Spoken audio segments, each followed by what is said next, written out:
I'm Nicole and I attend Grand Canyon University. This is my Disposition to Teach assignment for SEC201. If you see my headphones, it's because, as you guys know, I'm blind, so my computer will be reading me my notes. Let's get started. So, number 1, what dispositions do you possess that will make you a successful teacher? The biggest thing for me is that I believe wholeheartedly from the depths of my soul that all children have the right to learn, the ability to learn, they can and should learn. I also have a really good ability of building relationships with my students. I'm really good at connecting with them and getting down on their level. I'm also very open-minded, and I also feel it is very important to collaborate with my students. It's all about teamwork, not just me work. So I'm really big on collaboration. I have a respect for diversity of all kinds in the classroom. I think, and I will promote that in my classroom and encourage my students to understand, appreciate, and have a general care and respect for diversity as well.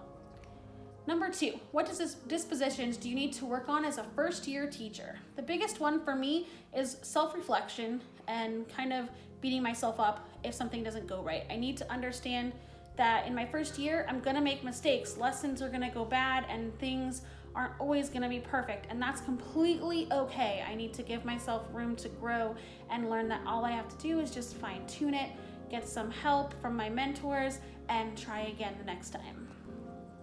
Number 3, what attributes should a professional educator have and how should they behave? What standards guide their thinking and actions? Curiosity and the ability to promote critical thinking is huge. Anything that a teacher can do when they're doing their lessons to promote that is good, because that goes with the kid all the way through to their adult life.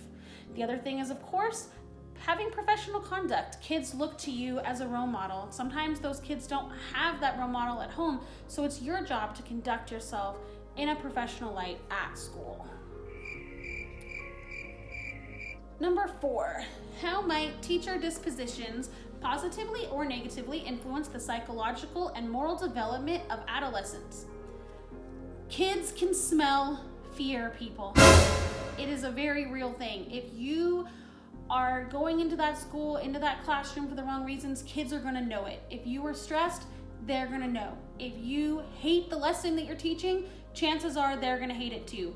If you're thinking about your taxes, your grocery list, and what you're gonna watch on Netflix while you're doing your math lesson, chances are they've tuned you out too. So it's really important that you are there for the right reasons and you are in it to win it the whole time, because your behavior, your moods, your attitudes, all those things absolutely affect the way a kid looks at the material you're teaching. Number 5, how will you uphold the expectations of the profession, including codes of ethics, professional standards of practice, and relevant laws and policies? The biggest and easiest way I can answer this is because I'm going to have a commitment to uphold those things. Policies, laws, procedures, regulations, rules, oh my, they're all important. It's all a must. I have to attend IEP meetings. I have to make differentiation for those IEPs my goal every day.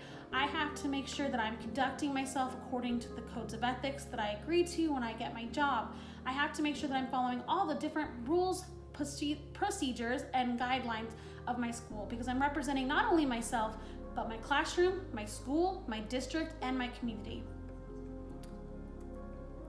Number 6, how will you promote healthy moral development in your future classroom?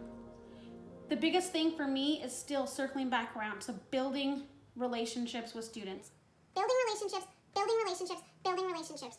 I can't say it enough, people. It's just like that movie. If you build it, they will come. If you are liked, loved, cared for, respected by your students, they're more likely to work for you. And so building those relationships helps to ensure that happens. It is so important. On top of which, promote that safe zone in your classroom, making sure that when those kids walk through my door, they know that it is a judge-free zone. They can mess up in a presentation, it's okay. They can act a fool one day, it's okay. It's not the end of the world. We're all a family, we're all a team, and we're all in it to win it together. And that's just the way that it goes. So, this was my Disposition to Teach assignment. I hope you guys all enjoyed it. And until next time, see you later.